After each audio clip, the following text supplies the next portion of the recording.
우리 인생들은 성공이라는 단어를 생각할 때에 이 어떤 목표를 이루는 것과 연관해서 생각하는 것 같습니다.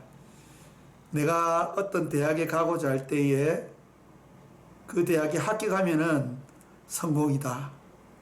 그리고 내가 어떤 목표를 정해 놓았을 때에 그 목표에 도달하면은 성공이다.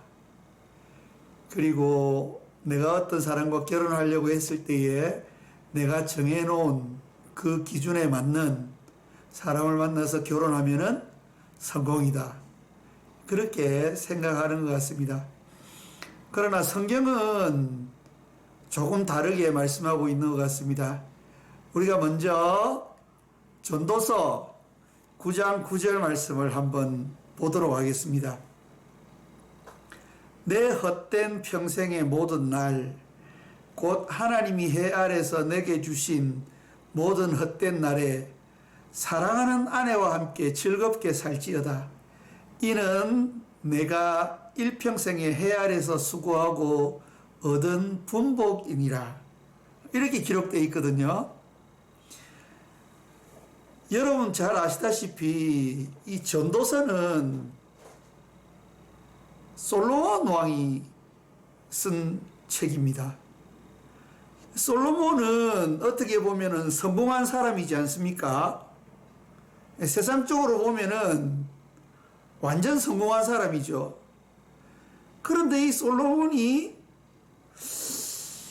이 전도서 9장 9절에 이렇게 말했단 말이죠. 내 헛된 평생의 모든 날, 곧 하나님이 해 아래서 내게 주신 모든 헛된 날에 사랑하는 아내와 함께 즐겁게 살지어다. 이는 내가 일평생에 해 아래서 수고하고 얻은 분복이니라. 그래서 우리 인생이 생각하는 그러한 성공과 성경에서 우리에게 알려주고 있는 성공은 조금 다른 것 같습니다. 전도서 9장 9절 말씀을 조금 분석해 보면요. 우리가 하는 모든 그러한 성공이라고 생각하는 그런 것들은 헛된 것이라는 겁니다. 여기 헛되다는 말의 히브리어는 헤벨이거든요. 이 헤벨이라는 단어가 어떤 의미를 가지냐면은 숨이라는 뜻입니다.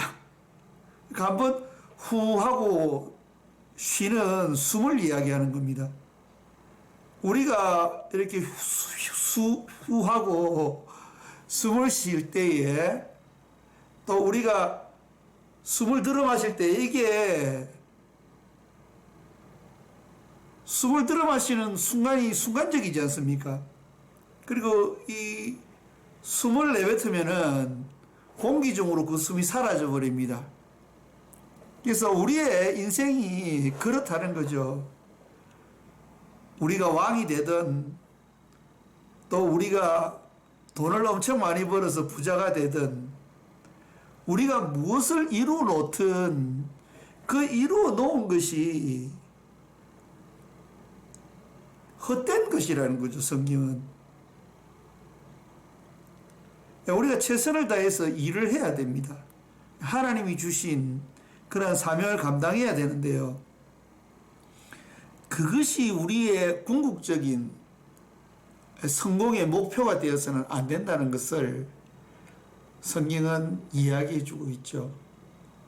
아내와 함께 즐겁게 살지어다 라는 이 말이 즐겁게 살아라는 말이 아니고 성경에는 이 레에라는 말인데 이게 바라보라는 뜻입니다. 제가 중고등학교 다닐 때에 사랑이란 무엇인가? 이 사랑의 정의를 내리는 글구들을 여러 개 보았는데요. 제 마음에 굉장히 와닿는 그 글구가 하나 있었습니다.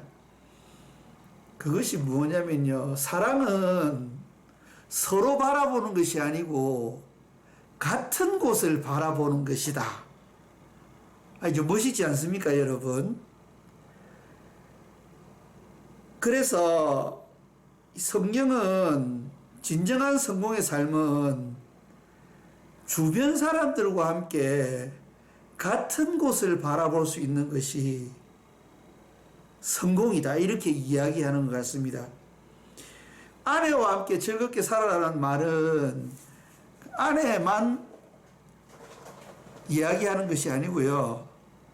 이 아내가 가장 가까운 이웃이지 않습니까? 그래서 내가 관계하는 모든 사람들과 함께 즐겁게 살아라 라는 그런 말이죠. 그래서 우리가 다른 곳을 바라보면 갈등하게 됩니다. 그런데 우리가 같은 곳을 바라보게 되면 행복하게 되는 거죠. 그래서 이게 좋은 관계를 이야기하는 것입니다. 우리가 좋은 관계를 가지고 살아가면은 행복한 삶을 살 수 있고 그 행복한 삶이 성공이라는 것을 이 전도서에서 이야기하는 거죠. 제가 유튜브에서 들은 이야기가 있는데 굉장히 의미심장한 이야기를 제가 유튜브에서 들은 것이 있습니다. 곧 죽음을 앞둔 이 늙은 사람들에게 당신이 인생을 살아오면서 가장 후회되는 것이 무엇이냐 라고 물었을 때에 그 사람들이 내가 좀 더 큰 일을 못해서 한이 된다. 내가 좀 더 돈을 많이 벌지 못해서 한이 된다. 그렇게 이야기하는 사람은 없다는 것입니다. 죽음의 문턱에 이르렀을 때에 가장 후회하는 것이 내가 왜 내 주변에 있는 사람들에게 좀 더 잘해주지 못했을까? 내가 왜 내 주변에 있는 사람들을 더 많이 이해하지 못했을까? 라는 거죠. 그것이 바로 전도서 9장 9절에서 이야기하는 이 내용과 일맥상통한다는 것입니다. 그래서 진정한 성공은 내가 관계하고 있는 사람들과 함께 같은 곳을 바라보면서 갈등하지 않고 행복하게 살아가는 그것이 진정한 성공이다 라고 전도서 9장 9절에서 우리에게 교훈해 주고 있습니다. 네, 오늘 본문 말씀 창세기 24장 67절 말씀입니다. 아브라함의 종이 아브라함의 명을 받들어 이삭의 부인을 구해오지 않습니까? 참 신앙 좋은 리브가를 구해왔습니다. 그런데 그 리브가를 구해온 것이 성공이 아니고 그 리브가를 통해서 이 이삭이 위로를 받았다는 겁니다. 창세기 24장 67절 말씀 보시면 이삭이 리브가를 인도하여 모친 사라의 장막으로 드리고 그를 취하여 아내를 삼고 사랑하였으니 이삭이 모친 상사 후에 위로를 얻었더라. 지금 어머니 사라의 장막으로 리브가를 데리고 갔는데 거기서 위로를 얻게 되었다. 그렇게 말씀하고 있습니다. 여러분, 이 위로를 얻었다는 이 말이 히브리어로는 나함인데요. 여기 지금 니팔형으로 되어 있습니다. 이 말은 리브가로 인해서 위로를 받게 되었다는 것이거든요. 이 나함이라는 단어는 어머니가 이 자녀를 돌보는 그러한 감정과 연관이 되어 있습니다. 그래서 이 리브가가 이삭에게 어머니와 같은 그런 따뜻함을 주었다는 거죠. 그래서 이 이삭이 위로를 받았다는 겁니다. 아무리 리브가가 훌륭한 여인이라 할지라도 이삭과 맞지 않고 우리들이 늘 보는 그러한 문제, 성격 차이, 성격이 안 맞아서 불행하다 라는 그런 것이 아니고 정말 이삭과 리브가가 알콩달콩 서로 좋은 관계 속에서 삶을 살아가는 것, 이것이 진정한 성공적인 삶이다 라고 창세기 24장 말씀을 통해서 우리에게 하나님께서 말씀해 주고 계십니다. 여러분들은 어떠한 삶을 살고 계십니까? 우리가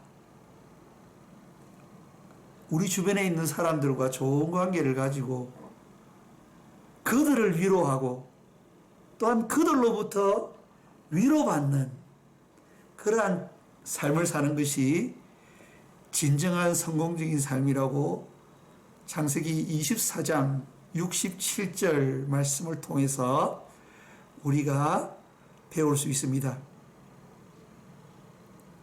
우리가 죽음의 문턱에서